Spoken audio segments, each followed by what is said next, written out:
All right, guys, we got Teddy joining us. Please use the raise hand button if you have questions for him. With that said, Teddy, you just want to go right into questions? Yeah. All right. If someone wants to start us off with the first one, go for it. Teddy, why are you wearing that? I'm here to throw a flag on any question that I don't want to answer. No, I'm just playing. I just came from work, my other job, Foot Locker. So, yeah. Mike Solarte, you want to ask the next one? Is there a reason that you are working at Foot Locker? Well, when you got a punter who is 100% on the season completing passes, man, he makes it tough on you. So, trying to find another way to generate some income. Okay. Following up with that on a more serious nature, the bounce back nature of this game is one that you guys have to kind of lean on. Unfortunately, you guys have had to try to do it now 4 straight weeks, but do you feel you guys are getting closer as you guys were able to hang and, you continue to have last chances, have the ball last and have a chance to tie or win games? I mean, do you guys feel like you maybe are turning that corner a little? Definitely. But we don't want to keep saying that we're getting closer because, that could put into, someone's mind that, man, maybe if this guy does something a little different or if this guy would have did this, as long as I did my job, we're close enough. So we just want to make sure that, we're representing this brand, being an example of this brand, not just, forming opinions and things like that. So each day we just come in with this mindset to try to get better, be 1-0 each week. The past couple of weeks, have been some tough losses, but we get another opportunity this Sunday. All right, let's go back to Bill Voth for the next question. Hey, Teddy, know you were asked about the third quarter the other day. I'm curious, when you're studying stuff, do you look at trends of things like, hey, look, here's what we're doing in the third quarter, and here's what we're doing well, here's what we're not? Yeah, definitely. And it's all about our in-game process. Just trying to find ways to improve that. We can just figure out what's going on or just continue to improve our in-game process. We'll fix a lot of things that happen on Sunday. Matt Rule yesterday said he's losing sleep over the third quarter stuff. I imagine you don't stress that much, though. No, I lose sleep about it as well. When you look at the second half, whether we're getting the ball to start or, we're on defense to start. Obviously, us scoring points is most important. So that's something that we want to make sure that we just address and, try to fix moving forward. Anybody else have a question for Teddy? Yes, I do. Hey, Teddy. What's up, Joe? Good to see you, man. I like the effort there with the stripes.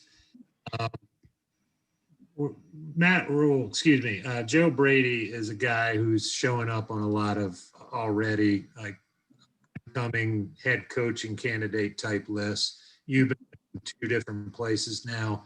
Do you think, I'm not trying to get you to run him out of the building already, do you think he's a guy that you could see becoming a head coach sooner rather than later? Definitely. Joe is just a guy, who has been the same, throughout this entire process. We love that, he's able to just bring out the best in, different guys around here. You look at, certain things that we're doing, individually, Joe is a huge, part of that along with the other coaches on the staff. So, we're aware of, things happen throughout the course of the season, but at the end of the day, we just want to focus on what's in front of us right now, and that's Tampa Bay Buccaneers. Is it ever like a point of like, you have to like kind of joke with him about it if you see him mentioned in a story like? Yeah, definitely. But I think, man, when you think about situations like that, it's a testament to your head coach as well. As a head coach, I think you want to be able to groom, your coordinators to eventually be head coaches and your position coaches to be coordinators and eventually head coaches. So, from top down with, Coach Rule and the way, the staff has come together in such little time, it's just, fun to be a part of, and, it's very exciting to be a part of. Let's go to David Newton and then JB Ricks.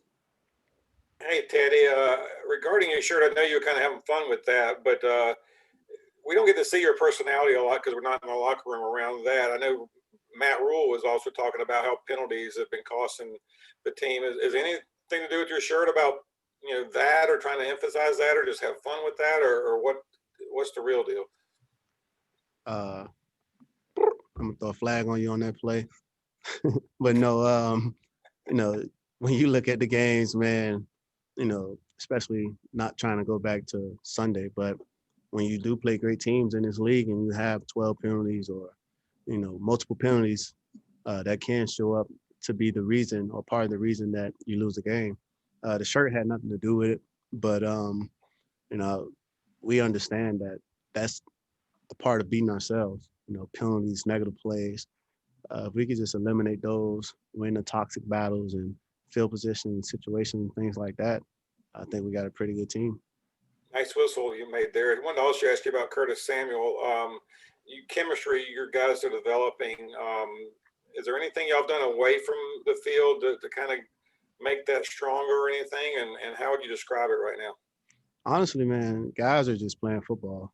And that entire receiver room, those guys are just feeding off of each other's energy. Each week, different guys are making plays. 1 week you might see DJ going up, making a catch 40 yards, 50 yards down the field. The next week you might see Robbie running a 6-yard route and getting 20 yards. Curtis making a big play on third down. So, that entire room, those guys just look forward to each day that they get to come to work and lock in on the installs, the game plans, and they get excited when they see that the number's going to be called. So Curtis has been making some plays for us the past couple of weeks, well, all season, along with DJ and Robbie. So we're excited that they're on our team. Hey, Teddy, JB here from Spectrum News 1, man. I love the humor you're bringing to today's Zoom presser. I wanted to go back to Joe Brady. He mentioned earlier today that he hopes to be on the field when it comes to calling plays and kind of like being next to you or with the offense or whatever moving forward. What is your preference as a quarterback when it comes to your offensive coordinator or whoever may be calling the plays for you throughout your entire career, college and the NFL? Would you prefer to have your offensive coordinator right there next to you or still doing the communication from up in the booth? I've had the opportunity to have, my coordinator in the press box early in my career. Then when I was in New Orleans, Sean was on the field. So, honestly, it's whatever most comfortable for them to ensure that they call a great game. Some guys may perform better, in the press box where they don't have to deal with the noise, the chaos on the sidelines. And some guys may need to be on the field, to see where the ball is actually spotted and to really feel like they're part of the game. For me, I enjoyed having Joe on the sideline last week. He sees the game. We see the game the same. We're having the same ideas when we come off the field. And then he's able to just go down, talk to the offensive line, talk to the running backs, the wide receivers, tight ends. So it was huge having him on the sideline last week. Thanks, man. And thanks for not throwing the flag on me. No problem. All right, guys, we got time for 3 more. So let's go to Alina Gutzenberg, then Steve Reed, and finish with Joe Person. Hey, Teddy, I was wondering, DJ mentioned that you guys did a little bit of like self-scouting from the other Tampa Bay game and that sort of thing. I was curious, what do you feel like this offense, how has it developed, since back to week 2 or like earlier in the season? What do you think you guys are doing better or, yeah? I think, man, honestly, guys are playing for one another.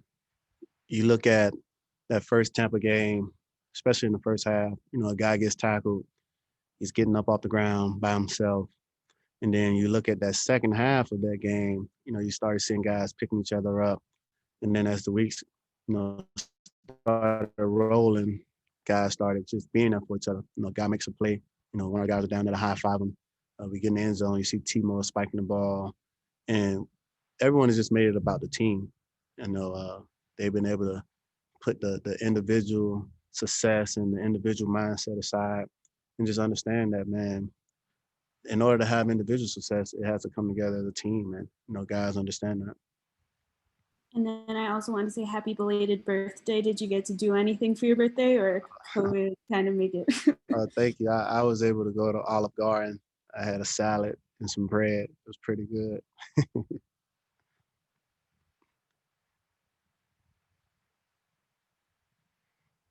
All right, Joe, you there? I will go. I think it was Steve Reed next, but Oh, since the referee appointed me next, I wanted to ask you, the NFL owners yesterday approved some incentives for the Rooney Rule to reward teams with draft picks who develop minority coaches, head coaches, and GMs. Just your thoughts on that, if you thought it was needed and if you thought it was a good step or not. it was definitely a good step, I feel, as long as it's genuine. You know, I'd hate to see that, it's being done just to get these draft picks. So, I mean, I can't really speak too much on it. I've been, like I always say, I've been in this bubble since the season started.